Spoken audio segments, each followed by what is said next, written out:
Hey, what's up, you guys? Hey, what's up, you guys? It's Bam. So, how's your day going? That's good. And if your day's going bad, I hope it gets better. This is the second time I'm trying to film this because I got so tongue twisted that I got really pissed off. But I'm starting to read It Gets Worse for you guys because I'm starting a new book series reading thing on my channel. And most of you wanted Shane Dawson. Some of you wanted Holes. So if you enjoy these series, I will do Holes next for you guys. So I'm going to start reading. Hopefully I don't get tongue twisted again. Hi, my name is Shane Dawson, and I'm here to tell you it gets worse. It really does.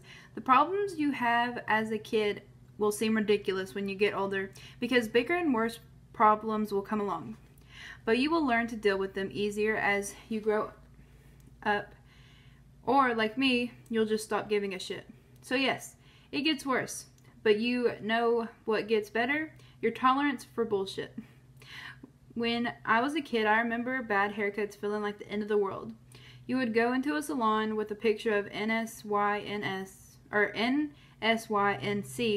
and ask for the Justin Timberlake. The stylist would look me up and down and then ask me what I thought of the Joey Fantone.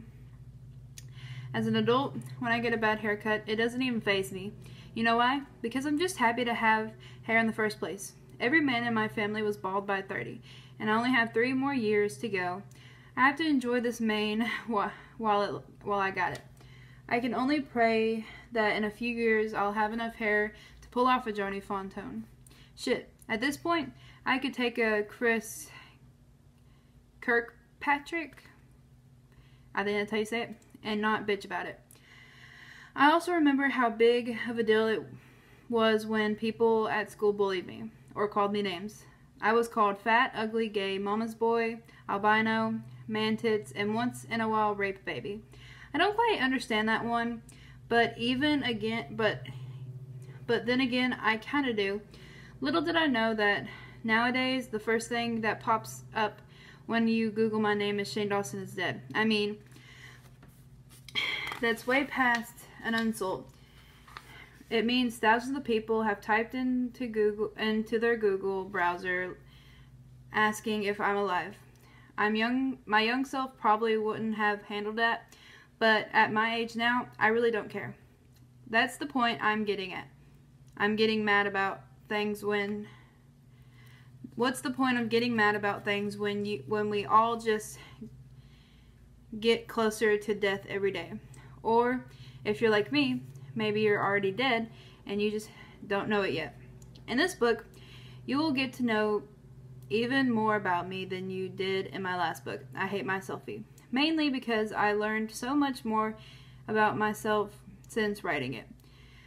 I've had my first real heartbreak that shook me to the core. I've directed my first movie and it got panned by critics. One reviewer in particular called my movie something only rapists, racists, and sociopaths would love. Yeah, that was rough. But the biggest thing that had happened is that I discovered who I truly am and came out as bisexual. This past year has been a journey of self-discovery and also an attempt at self-love. If there's one thing I've learned since my last book, it's that I don't hate my selfie.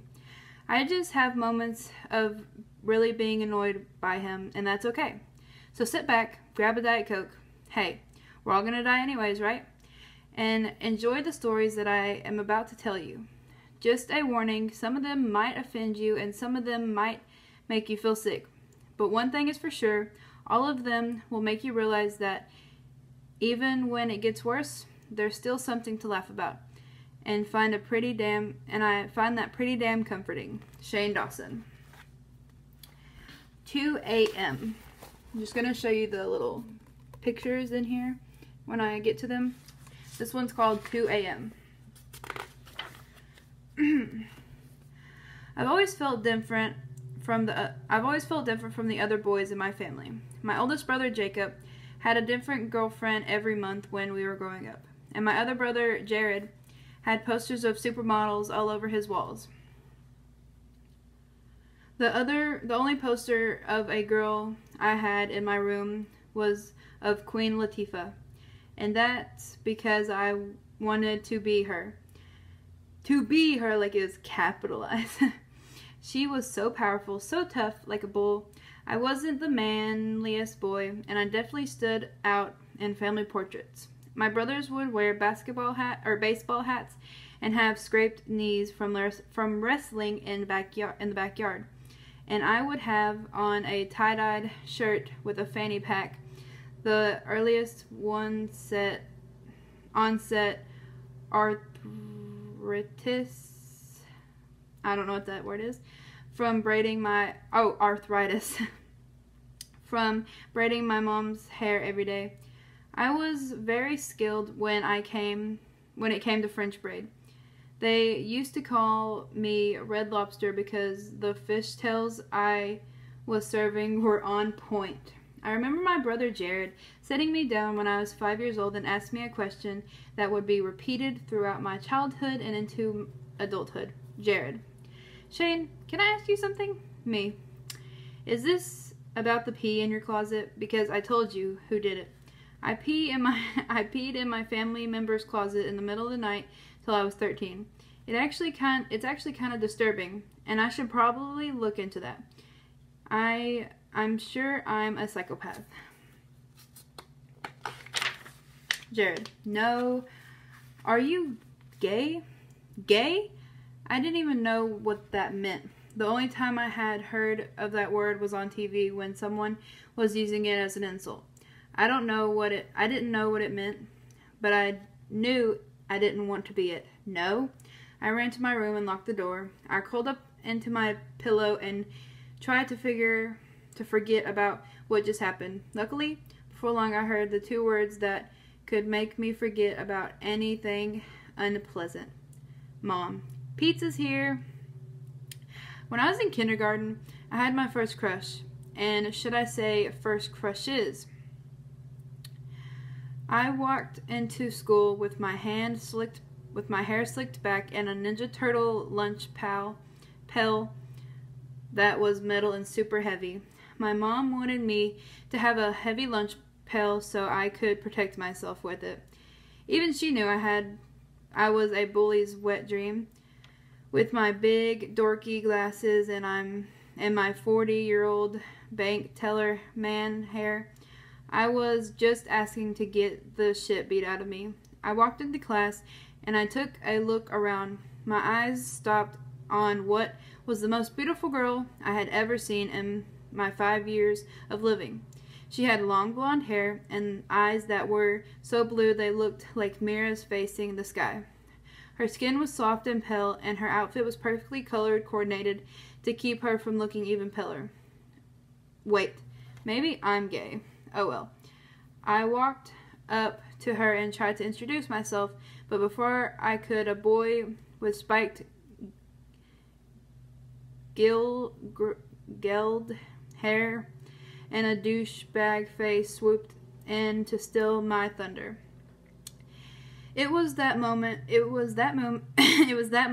that my world was more confusing. My world got more confusing. The boy looked up at me and said, "Go away, fat ass." And instead of crying, I just stared at him, completely awestruck.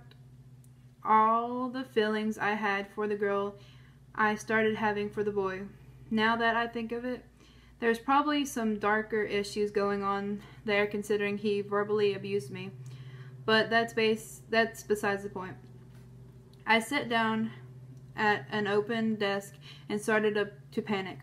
I have two crushes, one on a boy and one on a girl, and I could tell no one. Instead of talking about my feelings to my family or my friends, I just bottled them up inside and pretended like they didn't exist. This became a common theme. One night when I was around 11 years old, my brother Jared and his friends decided to throw a party while my mom was working late. I was a goody good and was seconds away from calling my mom and ratting him out until they decided to order Chinese food. I could have sold my fat soul for some orange chicken I had no moral code. After we ate pounds of greasy, gummo-filled cat meal, my brother's creepy friends whipped out a VHS tape and everyone started freaking out with excitement. Creepy friend. Guess what we're gonna watch? Me. Flubber. Silent. Wrong answer. I should have been aborted. Creepy friend. No, a porno. I stole it from my dad's closet. I was so jealous. The only things I had ever stolen from my dad's closet were shirts, since we both wore XXL. My brother's creepy friend put the tape into the VCR, and it started to play. I don't remember much about the storyline, but I do remember that there was a party, and for some reason, there was only one guy and 12 girls, which to me didn't seem weird, because all my birthday parties were just me and a bunch of girls. Yeah, my life was just like a porno, except less sex and more girl talk. The guy started to take off his clothes and then the girls followed. All of my brother's friends started laughing and shouting at the screen, and I just sat there in silence. I was trying to understand what I was supposed to be looking at.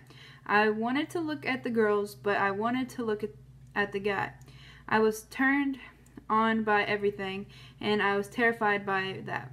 It was like I was at Taco Bell drive-thru and everything on the menu looked delicious. I just wanted one of everything with extra sauce. Excuse me. A couple of years later, when I was 13, I had a conversation with my family that I'll never forget. I was getting ready to go into high school, and up until then, I had never shown any interest in sex. I was always thinking about it, but on the outside, I would never talk about my feelings. When anyone would ask me who my celebrity crush was, I would pick a person who was obviously a joke, like Oprah Winfrey or Rumor Willis. Sorry, I don't know how to say that. Rumor, I don't know. I was at a family get-together, and the topic of high school came up, and everyone turned their attention to me. Mom. So, Shani, you nervous about high school? Me. I don't know. Uncle. They got showers there? If they do, I can teach you all the family tricks on how to make your penis look bigger. Me. I'm good. After a few more uncomfortable questions and a lot of terrible advice, a family member asked me the question that I had been avoiding since I was 5 years old. Shane, family member. Shane, are you gay? Silence. It was clear that this was something they had all been talking about behind my back. Before I answered, I looked around and just about everyone in the room had a look of fear plastered on his or her face. My family was very religious, and being gay was seriously not okay. Me. No. Relief spread across the room. The only one who didn't appear relieved was my brother Jared. He looked disappointed, like he knew I wasn't being honest with myself or my family. Later that night, I went to the kitchen to eat some leftover Hamburger Helper casserole. There's nothing I love more than freezing cold Hamburger Helper at 2 a.m. God, I'm fucking disgusting. As I opened the refrigerator door, I heard a voice behind me. Shane. I jumped around and slammed the refrigerator door in shame. Me. What? I wasn't eating. I never eat. I get the fat gene. I just have fat genes. Isn't that weird how you never seen a fat kid? Isn't that weird how you never see a fat kid eat?